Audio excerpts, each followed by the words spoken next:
previous attempts at machining. Well, they were pretty successful.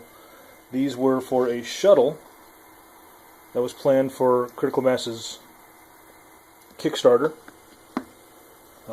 These were going to be the top and bottom of the shuttle. It was all going to be a sandwich arrangement. It was pretty cool. Nice little design. But to do it, that's half the reason I put together the CNC machine, is so we could do big prototypes, not just 3D printed things that would have cost thousands. You know, this epoxy costs a couple $100. You hand mix it, you machine it up.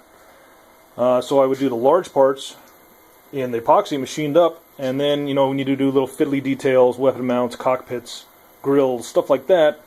That we can rapid prototype, and then just combine the two together. You have a big hybrid prototype that can be, it looks cool, but can also go up in size. So how these things worked was, I would take a tooling board, basically. I would flip it,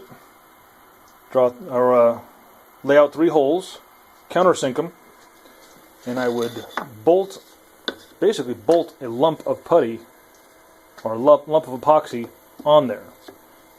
It would all be bolted together. I would place it on the mill or the prototyper, secure it to the spoil board, and then I would machine it up, and then I would pop this off, undo those bolts, and have to clean up that bottom surface. You can see the hand mixing. But the surface turned out very nicely, at least for experiments. Feels like a river rock. I don't know if I'm going to stick with this bolt together tool board or come up with a different system. It's all going to be a little bit of experiment. I have a couple ideas in mind, but I know this works. I know it can happen. We'll see. Instead of lumps, I also have a mold box, basically. I slap the epoxy in there, mash it down, make sure it gets in the corners and gets to the right size that I want it to be.